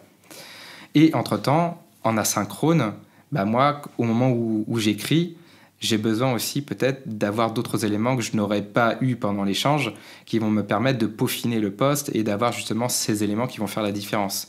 Et du coup, ça, je lui demande de me répondre, d'être assez réactif aussi sur WhatsApp. Donc, je ne demande pas d'être réactif dans l'heure, au moins qu'il me réponde dans les 48 heures. C'est pour ça que ce travail d'introspection est essentiel. Et on ne va pas se mettre à publier tout de suite le lendemain. C'est-à-dire qu'il y a un travail d'écriture, il y a un post-test qui est fait en amont, et après, je travaille plutôt sur un stock de posts pour que justement, on ait ce temps-là d'écriture, que j'ai ce temps-là d'écriture, et qu'on puisse après vraiment lancer la stratégie avec, par exemple, 2 posts par semaine, et que ça tienne vraiment 2 posts par semaine. Donc, s'il y a un moment où le dirigeant va avoir une période qui va être plus intensive ou va être très peu présent, moi, j'ai ce stock de posts-là qui permet de pallier à ce laps de temps-là qui va être très tendu pour lui et sur lequel il n'y aura pas du tout de visibilité. Donc, s'il a une personne interne qui peut répondre à ses commentaires, publier son post, tant mieux. Sinon, il faut qu'il se libère du temps, lui, pour publier sur son profil, répondre aux commentaires. Donc, quand il publie, je lui demande d'être au moins présent 30 minutes. Ouais. Minimum. Donc, du coup, ça veut dire que 4 heures au démarrage, 1 heure par semaine, peut-être 30 minutes maximum sur du travail en asynchrone et 30 minutes après la publication de chaque post. Donc, mine de rien, quand on s'engage dans une stratégie LinkedIn, on s'engage aussi en termes de temps. Ouais. Donc, à faire appel à un ghostwriter, c'est pas de la magie, c'est pas un miracle, c'est pas juste quelqu'un va rédiger des posts et puis j'aurai plus rien à faire. S'il y a une personne qui travaille comme ça, c'est pas un ghostwriter. Oui, je suis d'accord avec toi. Et c'est là où on voit d'ailleurs dans ta méthodologie que finalement un contenu, c'est pas juste rédiger 4 paragraphes et cliquer sur publier. Alors nous on le répète à tout le monde, à tous nos clients, mais tu sais, l'idée reçue c'est toujours l'iceberg, je vois ce qui dépasse, mais alors par contre ce qui est en dessous et tout le travail préparatoire, on l'imagine pas forcément. Et là on voit bien qu'effectivement c'est pas parce qu'on va demander à quelqu'un de rédiger que ça va nous prendre 0 minute. Au contraire, ça demande une implication qui est importante, tout comme ça l'est dans notre métier. Enfin, je veux dire, on travaille avec des chargés de com. Elles ont bien compris qu'il faut quand même se libérer au moins aussi 1 heure par semaine ou peut-être 1 heure toutes les 2 semaines pour nous répondre en fait, et nous donner de la matière. C'est ça, ouais. Donc, si du coup, il y a un client qui joue le rôle du ghost, c'est-à-dire qu'il me répond pas, du coup, là, je mets fin au ghost writing. C'est clair. Parce que je préfère mettre fin à une relation où je sens que, moi, il y a un côté frustration parce qu'il n'y a pas de résultat, parce qu'il n'y a pas d'implication et pas de posts qui sont publiés de manière régulière. Et du coup, mettre mon énergie auprès peut-être d'un nouveau client qui, lui, aura cette implication-là. Donc après, c'est un choix, c'est un choix que je fais, un choix qui est stratégique, mais je pense qu'il est bénéfique à long terme. Et donc, pour collecter de la matière, c'est principalement en visio, où tu vas échanger avec lui, tu vas lui poser des questions, et c'est ça qui va te donner de la matière pour les prochains posts. Ouais, c'est ça. Ouais, okay. Exactement. Et quand tu lui livres un post, il le valide, il peut le retoucher, comment ça se passe à ce moment-là, avant la diffusion? Alors moi, pour méthodologie, c'est que c'est une étape obligatoire que le dirigeant valide le post, qu'il le relise et qu'il le valide. Il peut avoir une confiance totale et puis du coup, il prend le post, il le publie directement. J'ai une cliente pour qui ça fait déjà plus d'1 an que je travaille et du coup, c'est comment elle me fait confiance totalement et elle prend le post, elle le publie et voilà. Et pour la majorité des clients, je leur demande quand même de relire, de valider. Et une fois que c'est validé, là, ils publient. Parce que généralement, il peut y avoir quelques ajustements, peut-être un verbatim, un wording spécifique que je n'aurais pas utilisé, ou peut-être une petite précision à ajouter. Et du coup, ça permet d'avoir un post qui soit totalement en adéquation avec ses pensées, en adéquation avec l'objectif qu'on s'est fixé du post, et en adéquation avec ses valeurs et tout ça. Et s'il n'est pas à l'aise, c'est que j'ai pas bien fait mon travail. Ouais, ok. Donc il y a cette idée, encore une fois, de relation de confiance, mais aussi de validation du contenu, qui est à mon sens essentiel. Et ça me permet aussi de m'assurer que le dirigeant est aussi impliqué dans le processus. C'est-à-dire qu'il a vraiment relu, il sait ce qui va être publié, et il engage aussi sa responsabilité sur tout ce processus-là. Bien sûr. Ça reste lui le directeur de publication. Donc, mais par contre, toi, tu ne publies pas à leur place. Tu leur livres le contenu et après, c'est à eux de faire l'intégration. Exactement. Je n'ai pas la partie community manager. C'est-à-dire que moi, je n'ai pas accès à leur compte. Hormis encore cas spécifiques où ça peut m'arriver pour certains dirigeants. Ça m'est arrivé une seule fois où du coup, j'avais accès au compte et je publiais et je répondais aux commentaires. Donc, j'avais ce service complémentaire de community manager. Mais rapidement, je me suis rendu compte que c'était pas rentable pour moi, quoi. C'était pas là où était vraiment ma compétence phare et puis et ta valeur ajoutée, ma zone de génie entre guillemets. Ouais, c'est clair. Ouais. Tout à l'heure, tu disais qu'il fallait être impliqué pour que ça marche. Ça veut dire quoi pour que ça marche? Quand est-ce que ça marche pour toi? Alors, pour que ça marche, c'est-à-dire que En fait, ce qui va être intéressant, c'est que les dirigeants, quand ils me contactent, la plupart du temps, forcément, ils veulent du résultat. Donc, on entend résultat, c'est-à-dire les chiffres visibles, les impressions, les likes, les commentaires, les partages. Les chiffres invisibles, les nouvelles connexions entrantes sur LinkedIn, les conversations en message privé qui peuvent apporter à des rendez-vous, la génération de leads, que ce soit directement sur LinkedIn ou via un lien qu'on aurait glissé dans le post et qui ramène soit des inscrits à une conférence, soit des inscrits à un webinaire, soit des abonnés à un email. Enfin, ça dépend de l'objectif qui est fixé. Donc il y a vraiment tous ces objectifs-là visibles, mais aussi il y a des sortes de passages, un petit peu comme quand on est dans les montagnes et puis qu'on arrive à des refuges, des sortes de paliers. Et du coup, en fait, les paliers qu'ils n'ont pas remarqués avant d'arriver à ces résultats-là, c'est « Ok, on a pu réussir à écrire un post sur lequel je pensais que je n'aurais jamais publié. » Par exemple, un post qui parlait d'un échec sur lequel ils ont pu rebondir. Donc quelque chose qui peut les mettre mal à l'aise au départ et sur lequel ils me disent « Je te fais confiance, je pense que on va voir si ça marche. » Et du coup, les retours qu'ils en ont dans les commentaires et en message privé, c'est des retours bienveillants. Ça les rassure. Donc il y a le côté aussi challenge qui a été dépassé. Au-delà de ça, il y a aussi un gain de visibilité. Donc ils se rendent compte qu'ils sont plus visibles à l'extérieur, mais aussi qu'ils sont plus visibles aussi à l'interne. Et du coup, ça permet aussi de créer des conversations auprès des collaborateurs par rapport au contenu, par rapport aux idées, aux pensées qui ont été évoquées, et également auprès de leurs partenaires et de leurs clients. De dire « Ah, j'ai vu que tu avais publié ça, c'est hyper intéressant, blablabla. » Donc en gros, ils se rendent compte aussi encore plus de l'impact que ça peut avoir que d'avoir une communication régulière sur leur propre profil et en leur propre nom. Chose qu'ils savaient globalement, et c'est pour la raison pour laquelle ils me contactaient, mais qu'ils n'arrivaient pas à mesurer et à vraiment palper en fait. Et toi, tu fournis un reporting à tes clients pour ce suivi, ou c'est toi tu regardes de ton côté, eux ils ont leurs résultats de leur côté Alors généralement, ce que je propose moi dans ma prestation, c'est de faire un point mensuel. C'est-à-dire un point mensuel, une sorte de bilan sur les posts qui ont été publiés. Parce que écrire du contenu, c'est bien, atteindre des objectifs, c'est bien, mais derrière, il faut aussi avoir cette capacité à analyser et à itérer.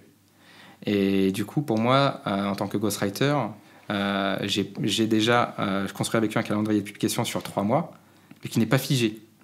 C'est-à-dire qu'au bout du mois, si on se rend compte que des formats qu'on a utilisés, des sujets qu'on a évoqués, des thématiques qu'on a abordées ne sont pas assez percutantes ou ne répondent pas aux objectifs qu'on a voulu, soit en visibilité, soit en génération de leads, va falloir réfléchir à d'autres alternatives, d'autres options pour rebondir et essayer d'atteindre ces objectifs-là. Donc il peut s'avérer qu'arrivé au bout du mois, on se dise « Ok, on laisse tomber les 2 autres mois qu'on avait envisagés et on va tout retravailler, tout remettre à plat pour qu'on puisse atteindre les objectifs fixés. » Donc il y a vraiment cet enjeu-là aussi d'analyse. Ouais. Ça marche. Et toi, tu regardes les chiffres en fonction des objectifs que tu t'es fixés avec ton client, ou est-ce que tu as aussi, toi, tes objectifs à côté que tu as envie d'atteindre pour tes clients, mais qui ne sont pas forcément en lien avec leurs objectifs à eux? Ouais, alors forcément, il y a les objectifs clients, dans un premier temps, qu'il faut atteindre. Bon, après, c'est toujours quand même difficile, hein, faut se cacher. Je ne vends pas de la performance, ni vraiment du résultat. Je dis juste, on peut atteindre potentiellement, au vu de l'audit que j'ai fait de ton profil, potentiellement de tes précédentes publications, de ton réseau actuel, aussi de ta manière à fédérer ton équipe autour de tes prochains postes. On peut envisager d'atteindre, par exemple, tant d'impressions à la fin du mois. Ou on peut envisager d'atteindre peut-être tant de leads à la fin du mois. Mais on part sur une projection et sur une hypothèse. L'idée maintenant, c'est de se dire, OK, comment qu'on recalibre à la fin du mois pour revoir justement ces objectifs-là. Donc on a un objectif de résultat, mais derrière, c'est surtout les objectifs de moyens qui vont m'importer. Ok. Et tu t'es concentré exclusivement sur LinkedIn. Ça t'est pas venu à l'idée d'aller sur d'autres réseaux pour accompagner d'autres dirigeants sur d'autres réseaux, comme Instagram ou TikTok, où on voit de plus en plus de dirigeants qui commencent à y prendre la parole? Bah, honnêtement, ça va pas traverser l'esprit pour la simple et bonne raison que j'ai plus de temps. J'ai plus de temps, en fait. C'est une bonne raison. Je pourrais, mais et puis d'un autre côté, Instagram, j'y vais très peu, quoi. J'y vais juste dans ma messagerie privée parce que j'ai ma compagne qui m'envoie des dingueries, certaines vidéos, et du coup, bah, ça me fait juste passer un bon moment de temps en temps quand j'ai un moment off. TikTok, je n'ai pas de compte sur TikTok. Donc déjà, accompagner des dirigeants sur TikTok, il faudrait déjà que je me mette dedans pour comprendre un peu plus. Instagram, bah, je publie pas, je suis peu de créateurs, hormis juste pour du divertissement, donc j'ai pas non plus d'expertise là-dessus. Donc vraiment focus LinkedIn. Alors ça peut être pour certains vu comme un danger, parce que je mise que sur une plateforme. Mais derrière, je sais que si jamais du jour au lendemain un LinkedIn tombe, ce qui peut être le cas, hein, ma compétence, c'est pas le réseau social, c'est l'écriture. Oui, oui. Donc derrière, ça me fait pas plus peur que ça. Maintenant, c'est plutôt d'un point de vue envie. Est-ce que j'ai envie d'accompagner des gens sur d'autres plateformes, de réseaux sociaux ? Pour l'instant, non. Oui. Très bien. Tu nous as quand même pas mal parlé de tout ce que tu faisais, comment tu t'organisais, etc. J'imagine que comme nous, dans notre métier, tu travailles avec des outils. Est-ce que tu pourrais nous partager ton top 3 ou 4, hein, ne te frustre pas si tu veux en partager 4 Ouh là là d'outils préférés dans ton quotidien pour travailler? Ouais. Mon outil favori, le premier, c'est mes oreilles. Alors, ça peut paraître... c'est marrant, on l'a jamais sorti celui-là. Ouais. Pour moi, en fait, c'est le plus important parce que sans la capacité d'écoute, du coup, mon travail ne sert à pas grand-chose. Donc il y a vraiment ce côté-là, mais après hormis cette blague-là, les mains pour écrire sur un clavier, non, mais sinon moi ce que j'utilise principalement c'est soit Notion ou Google Docs, parce que ça va dépendre des clients. J'ai des clients qui vont être à l'aise avec on va dire les nouveaux outils. Notion pour écrire, faire le suivi. Enfin, en gros, moi j'ai tout un tableau de bord et un espace personnel pour chaque client sur Notion. Mais après, j'en ai d'autres qui veulent pas du tout utiliser Notion parce que déjà en interne, ils ont des outils Slack, etc. Teams, ils ont pas envie de s'embêter avec tout ça. Et ils préfèrent travailler soit sur un Google Docs ou sur un Word. Et auquel cas, je bosse aussi avec Google Docs. Donc en gros, j'ai ces deux outils-là principaux sur lesquels je vais venir écrire, hein, tout simplement, faire la suivi de stratégie éditoriale, etc. À côté de ça, j'ai LinkedIn, forcément, que j'utilise au quotidien. Et derrière, je vais avoir aussi une application que j'utilise qui s'appelle Shield App, qui permet en fait d'avoir un tableau de bord et d'avoir un suivi beaucoup plus précis que ce qu'on peut avoir donc l'administrateur de LinkedIn avec les statistiques. Là au moins on a un reporting qui est beaucoup plus visuel et beaucoup plus facile à utiliser pour faire justement ces analyses là mensuelles et pouvoir itérer de manière beaucoup plus simple. On peut le faire sur Notion, on peut s'aider de LinkedIn, mais clairement Shield App c'est un gain de temps, quoi. Précisons quand même que c'est un outil payant. Mais c'est payant. Mais effectivement, oui, c'est un outil qui fonctionne très très bien, même si ça peut évoluer maintenant, parce que avec le fait que LinkedIn ait abandonné le mode créateur, enfin ils l'ont pas vraiment abandonné en fait, ils ont basculé les fonctionnalités du mode créateur sur tous les profils. On a maintenant les stats sur les profils. Alors pour avoir fouiné un peu dans les stats, parce que j'adore ça, c'est pas quand même c'est pas foufou. Donc Shield App a encore un petit peu d'avenir. Par contre, pour combien de temps, je ne sais pas. Ouais, pareil, pour combien de temps, je ne sais pas. Mais c'est vrai que LinkedIn, comparé à d'autres réseaux sociaux, on a très peu de données. Donc c'est vrai qu'on marche un peu sur des œufs. On est plutôt à avancer sur des acquis, des expériences, mais aussi des hypothèses.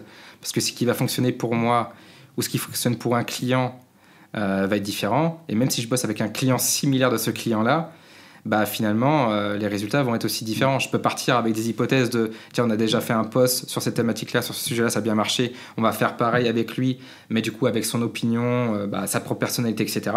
On se rend compte que ça ne marche pas nécessairement. Parce que du coup, même si les thématiques, l'écosystème sont les mêmes, l'audience et les personnalités de chacun sont différentes. Donc, du coup, ça ne va pas marcher pareil. Donc, on est obligé d'avancer par hypothèse. C'est clair. Et comment tu te tiens un jour des évolutions de LinkedIn ? Parce que ça quand même là, depuis 2-3 ans, ça bouge très très vite. Ouais, alors moi j'aime bien suivre un gars qui s'appelle Richard van der Bloem. Ah, bah. Du coup, qui publie chaque année, en tout cas, une étude de plus en plus fournie, de plus en plus complète sur un large panel, ce qui était moins le cas avant, et du coup qui permet d'avoir des retours assez intéressants sur le fonctionnement de l'algorithme, etc. Même si on pourrait revenir à l'algorithme, à prendre avec quand même du recul. Sinon, moi j'aime bien suivre, c'est aussi le blog directement de LinkedIn, surtout sur la partie blog des ingénieurs. Sur lequel du coup on va avoir pas mal d'informations sur les changements, les nouveautés, etc. qui peuvent arriver sur LinkedIn directement. Et puis après, suivre d'autres créateurs qui, eux, font aussi des tests, qui expérimentent. Et ça peut être intéressant d'avoir aussi quelques retours qui viennent aussi parfois biaiser les études qui ont été menées. Sinon, de temps en temps, il y a des études intéressantes qui sortent de chez Agora Pulse. Mais du coup, je me sers un peu de cette liste-là, plus pour les formations et puis pour donner un peu de contexte aussi à certains clients sur potentiellement les chiffres, les statistiques et ce qu'on peut espérer atteindre. Et récemment, un ami entrepreneur, Antoine Perrine, qui justement a fondé du coup Perfect Post, qui est aussi un outil qui est hyper intéressant, que je recommande à mes clients aussi pour travailler sur leur brouillon, pour savoir si leur accroche va bien rentrer dans l'espace avant le bouton voir plus, et plein d'autres fonctionnalités. Eux, ils ont aussi mené une étude l'année dernière sur plus de 400 publications, et du coup vraiment avec des créateurs de contenu français et dans un environnement francophone. Ce qui fait qu'on ne va pas être biaisé par rapport à d'autres cultures qui peuvent être américaines ou anglo-saxonnes, sur lesquelles les approches de contenu, les approches de sujets, les accroches, etc., vont peut-être pas être perçues de la même manière et peut-être pas avoir le même impact qu'auprès d'un public français. Donc c'est pour ça, moi ça me permet de croiser toutes les données et une fois que c'est croisé, de tester, de les approprier et de me rendre compte, est-ce que c'est une vérité absolue ou est-ce que ce sont juste des hypothèses à garder en tête et pas essayer non plus de faire en sorte de plaire qu'à l'algo, mais surtout, avant tout, d'intéresser le public auquel on s'adresse. Ouais. Ok, très bonne source. Des sources que je recommande aussi, fortement. Est-ce que dans ton quotidien, tu as des difficultés ? Parce qu'à t'entendre, tout paraît facile quand même. Ça pourrait être des difficultés, c'est-à-dire de quel ordre? Qu'est-ce que tu entends par difficulté? Est-ce qu'il y a des choses qui te mettent en difficulté dans ton travail et où tu cherches des solutions, évidemment Ouais. La partie qui est la plus challengeante, mais aussi qui est la plus difficile dans mon métier de ghostwriter, c'est d'être sûr d'avoir la bonne tonalité, d'être sûr de m'être approprié les bonnes valeurs du dirigeant, de porter vraiment haut et fort sa vision, et que derrière, je ne présente aucune dinguerie d'un point de vue technique ou expertise, parce que, encore une fois, le travail de ghostwriter a aussi ses limites. C'est-à-dire qu'on peut écrire à la place de quelqu'un, en tout cas en co-création avec quelqu'un, mais à aucun moment je me prétends expert de leur propre domaine. C'est eux qui sont les experts. Par contre, c'est à moi de pouvoir identifier les idées et d'avoir la matière qu'il faut pour justement aborder ces sujets-là sur lesquels moi je n'ai pas l'expertise, mais eux ont l'expertise. D'où l'intérêt de valider aussi les contenus derrière pour être sûr que j'ai pas fait d'erreurs techniques, par exemple si j'aborde un sujet sur l'IA, si j'aborde un sujet sur la blockchain ou sur des sujets que je vais pas forcément maîtriser aussi bien que LinkedIn et l'écriture proprement parler. Okay. Donc il y a ça, et puis il y a aussi cette pression de se dire je suis le seul responsable.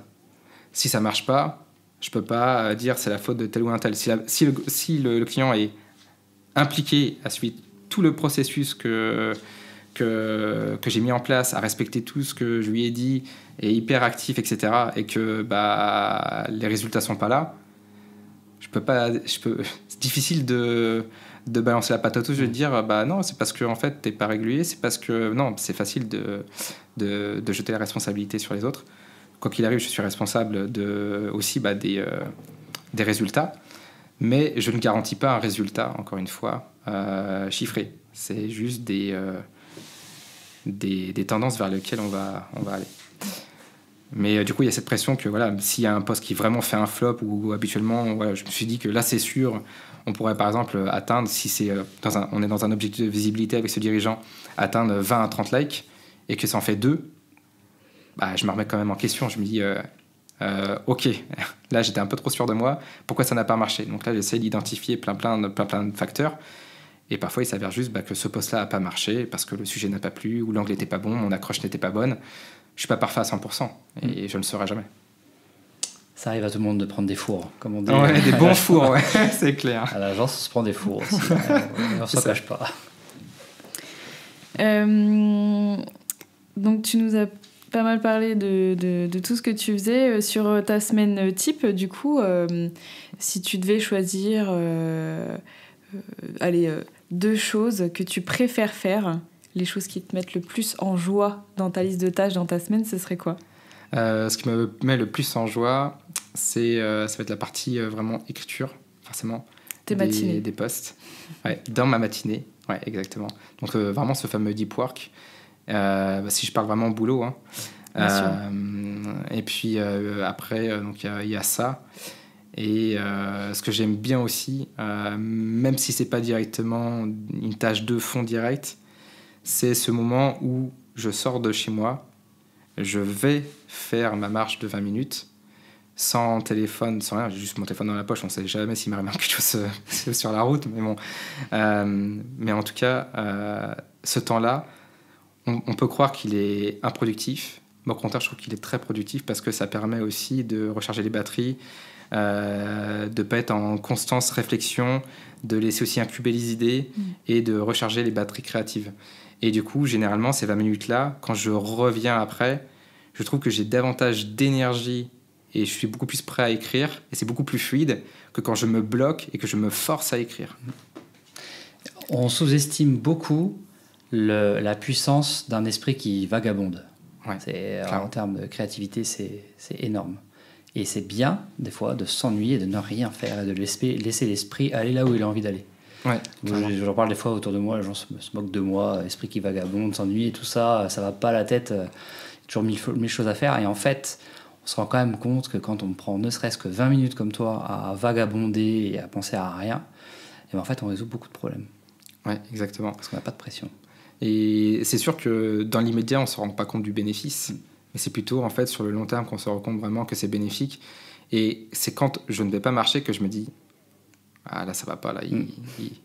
Et si par exemple j'étais dans un gros rush, j'ai pas pu aller faire ma balade pour x ou y raison, dès que j'ai fini ce que j'avais à faire, peu importe le où il est dans la journée, quand je m'occupe pas de mon fils, du coup je vais marcher quoi. Ouais. Mais je suis d'accord avec toi, je te rejoins sur le côté faut pas se forcer parce que c'est vrai que moi j'ai tendance à organiser mes semaines, généralement je vais découper, je vais me dire mardi je vais travailler pour tel client, mercredi pour tel client, etc. Et il y a des fois, je vais commencer ma journée par exemple un mercredi matin, j'ai de la production de contenu à faire toute la journée et en fait je sens direct que ça bloque, que j'y arrive pas et que si je me force ça va pas être quali et des fois je me dis c'est pas grave, je suis pas non plus dans le jus, je peux intervertir, je vais faire ce que je devais faire demain où là c'est plus de la compilation de données, des social ads, enfin voilà et la partie production pure je le ferai demain parce que peut-être que demain j'aurai plus l'énergie disponible. Ouais, clairement. Et moi ça m'est arrivé plusieurs fois, ça m'arrive même quasiment chaque semaine. C'est-à-dire que je suis à fond sur un projet d'écriture pour un client et je me mets pour objectif, par exemple, toujours un petit peu au-dessus de ce que je suis en capacité de faire. Donc, par exemple, admettons que sur ma sonde Deep Work, je peux écrire 3 posts. Si je me rends compte au bout d'une heure que ça commence à être dur, j'ai pas l'énergie parce que j'en sais rien, j'ai pas bien dormi ou pour X raison, je vais pas me forcer, même si avant je le faisais. Je vais dire ok, j'arrête maintenant, je le reprendrai plus tard et généralement le lendemain parce que je sais que quand ça commence comme ça mal dans la matinée, généralement la journée elle est pas productive. Donc j'arrête là, je fais autre chose, soit je vais aller faire une sieste parce que mon corps en a besoin, soit je vais faire une activité qui va me demander moins de ressources créatives, et auquel cas j'avance quand même dans un projet, mais qui était prévu peut-être, comme tu disais, soit le lendemain, soit l'après-lendemain. Mais quoi qu'il arrive, dans la semaine, le travail sera fait. Donc il y a aussi cette vue globale de ok, j'ai prévu de faire ça dans la journée, mais je me mets pas la pression de si je l'ai pas fait, je me le flagelle, quoi. Donc c'est pas grave. C'est juste que ma priorité, c'est le matin. Il faut que j'ai avancé sur les tâches qui vont m'aider à avancer dans mon business, et pas de mettre en priorité des tâches qui vont être chronophages et qui vont me servir à rien, comme aller faire un semblant de veille sur Instagram. Me concernant, encore une fois. Est-ce que tu as encore des questions, Brian, avant qu'on... Ah ouais, moi j'ai une question hyper importante parce qu'on n'a pas du tout parlé, on n'a pas parlé de publicité. Donc le fait de payer LinkedIn pour rendre visible un message. LinkedIn a lancé maintenant il y a 2 ans à peu près, peut-être 1 an, je ne sais plus précisément la date, la possibilité de sponsoriser des posts. Alors à la base c'était 2 collaborateurs et maintenant on peut le faire de n'importe qui. C'est-à-dire que demain tu fais un post pour parler de l'enregistrement du pod, je peux te proposer de le sponsoriser avec le compte publicitaire de West Digital, donc c'est très puissant. On imagine bien que toi, quand tu produis du contenu, y a peut-être des dirigeants qui se disent quitte à ce qu'il existe, autant le rentabiliser et aussi le rendre visible. Est-ce que du coup, tu fais aussi de la sponsorisation de posts de collaborateurs et de collaboratrices sur LinkedIn ? Moi, je n'ai jamais fait ça. Non. Non, parce que mon objectif, c'est vraiment de faire de l'inbound marketing et vraiment de créer du contenu pour générer derrière de la visibilité ou des leads, enfin des contacts. Mais jamais fait de publicité. Alors, il n'y a pas de raison particulière, c'est juste que je ne me suis pas intéressé plus que ça au sujet, parce que je n'en ai pas nécessairement besoin par rapport à mon activité. Mais j'imagine qu'il y a un réel attrait. En tout cas, le sponsoring comme ça, pur directement sur la publicité payante, ça, je ne le pratique pas. Par contre, ce que je pratique, c'est de la sponsorisation à travers mes propres contenus à moi. De manière sporadique, ça va être de l'ordre de 1 à 2 par an. Sur des produits ou des services qui me parlent, que j'utilise majoritairement et qui me font sens, qui sont en adéquation avec mes valeurs. Mais voilà, c'est plus dans ce côté-là de la sponsorisation que je vais m'engager. Ouais, c'est du partenariat avec une marque. Ouais, c'est ça. Ouais. Okay. Comme ce qu'on pourrait faire sur YouTube, par exemple. Et tu n'as jamais eu des clients qui t'ont dit tiens, je sais que maintenant on peut sponsoriser des posts, alors même si tu ne le fais pas toi, qui ont été tentés de le tester, qui ont eu envie de le faire, c'est pas quelque chose qui ressort aujourd'hui, ce souhait de sponsoriser des posts ou sur lesquels on a quand même misé du temps, parce qu'on a passé du temps avec toi. On te rémunère aussi, précisons quand même que Christopher n'est pas bénévole. Donc voilà, derrière je me dis, tu vois, un dirigeant qui a investi comme ça, temps et argent, peut-être aussi envie de le rendre davantage visible. Et c'est jamais arrivé dans les discussions, cette possibilité de tester ce qu'a lancé LinkedIn récemment? Non, moi pour l'instant, ça m'est jamais venu dans mes oreilles. Soit parce que c'est une méconnaissance, ou soit pas une connaissance du tout de cet outil-là. Et comme moi, je l'utilise pas, je l'aborde pas. Ouais. Donc, qui fait que de fil en aiguille, on fait pas de sponsorisation payante. Bien sûr. Ok. Mais en tout cas, intéressant certainement à y réfléchir de mon côté, parce qu'il y a peut-être un coup à jouer, quoi. Ouais, même en reco. Si tu le fais pas, leur dire. Oui, écoutez, ou en si reco, vous avez un service com ou service marketing qui a l'habitude déjà de faire des ads sur la page, pensez à faire ça, quoi. vous pouvez le faire aussi avec un petit budget. En plus, ça coûte pas très cher. Ça coûte beaucoup moins cher qu'un poste de page entreprise. Ouais, clairement. Très bien. Moi, j'ai fait le tour de mes questions. Très bien. Eh bien, on va arriver à la fin de cet épisode et à la fin de nos épisodes avec invités. J'aime bien leur poser une question. Est-ce que tu peux nous raconter une anecdote qui t'est arrivée récemment dans ton quotidien pro et que tu aimerais partager avec d'autres personnes qui nous écoutent? Donc une situation qui t'a fait sourire, un moment où tu t'es senti reconnaissant de faire ce métier ou une astuce incroyable que tu as découvert, je ne sais pas, ce que tu veux. Ce qui vient tout de suite en tête, alors ça m'a plutôt fait sourire et puis ça va peut-être aussi ouvrir à des débats, mais c'était plutôt une phrase qu'on m'a dite, c'est Christopher, t'as pas peur que l'IA remplace ton job, parce qu'au final, maintenant, il peut écrire à ta place. Et du coup, en fait, bon, moi, au début, comme je connaissais pas trop, il faut être honnête, ça m'a fait un peu flipper quand même. Parce que je me suis dit, c'est vrai, si ça commence à être vraiment puissant, ça pourrait remplacer les rédacteurs. Mais je pense que pour l'instant, ou en tout cas à l'heure d'aujourd'hui, moi, ça me fait pas peur, ça va surtout remplacer les créateurs de contenu que je dirais plutôt low cost. C'est-à-dire qu'ils vont vraiment vendre du mot sur lequel il n'y a pas d'appétence business. Parce que pendant tout l'échange, on a compris que voilà, ghostwriter, c'était pas juste écrire pour écrire. Et du coup, ce que je disais, c'est que écrire un post LinkedIn, ça représente 10-15% du travail. Les 85 autres pourcents, finalement, c'est comprendre le parcours client, c'est comprendre les différents niveaux de conscience par rapport aux problèmes qu'a la cible, c'est libérer de la charge mentale du dirigeant, c'est être un psy, c'est être un confident. Donc tout ce travail-là, l'IA ne peut pas le faire à ma place. Oui. Alors peut-être que demain, une fois que, par exemple, une IA pourrait accéder à un tas de données personnelles, peut-être qu'il pourrait justement s'en rapprocher. Mais aujourd'hui, c'est pas le cas. Donc, Et puis, pour arriver à comprendre la subtilité des caractères humains, la nuance de la pensée, bon, il y a encore un petit peu de chemin. Même si, faut pas... Enfin voilà, faut quand même toujours suivre ça de près. Parce que, tout à fait. Pas se poser sur ses lauriers. Moi, je suis pas du genre à dire « Oh non, c'est bon, je serai jamais impacté ».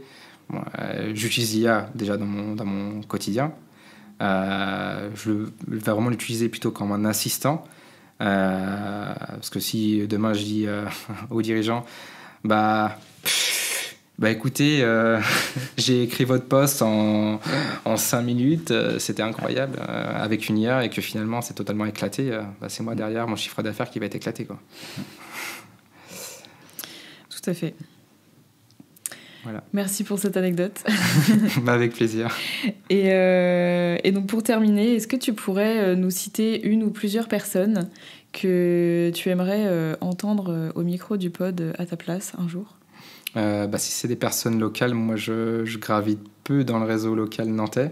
Pas forcément. Mais si c'est nantais, oui, j'ai une personne qui me vient en tête, si c'est pour aborder d'un point de vue peut-être plus SEO.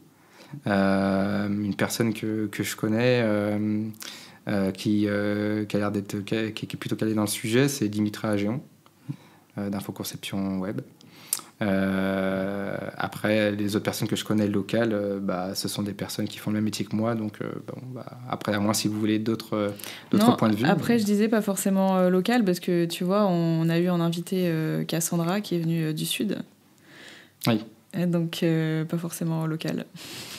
Si, ce qui pourrait être intéressant, alors, si c'est surtout dans le secteur web, bien entendu, dans le secteur web, si ce qui pourrait être aussi intéressant, c'est peut-être avoir le regard de personnes qui sont photographes, mais pour l'aspect digital, ou qui sont et qui ont des appétences de design.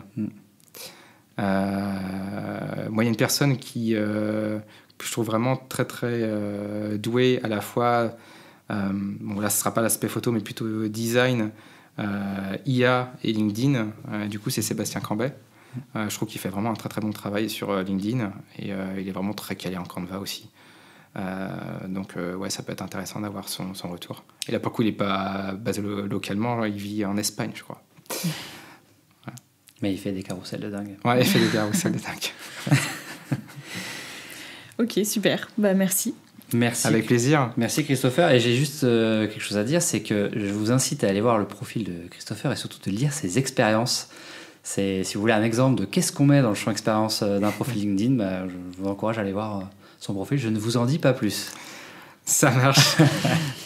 Merci Christopher. Merci à tous les deux pour l'invitation, et puis j'ai passé un très bon moment.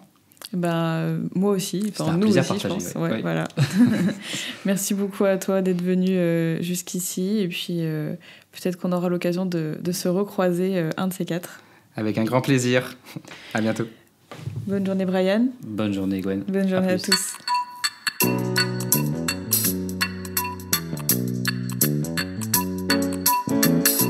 Quelques mots avant de se quitter. Tout d'abord, vous pouvez retrouver cet épisode sur le blog de l'agence www.keepitsimple.fr, rubrique podcast, ou sur nos réseaux sociaux. Ensuite, n'hésitez pas à suivre notre agence sur les réseaux sociaux, LinkedIn, Twitter, Instagram. Nous sommes partout sous le nom Agence Ouest Digital. Enfin, pensez à vous abonner sur votre plateforme d'écoute préférée pour être sûr de ne rater aucun épisode du pod. Allez, je vous laisse et vous dis à très bientôt pour un nouvel épisode du pod.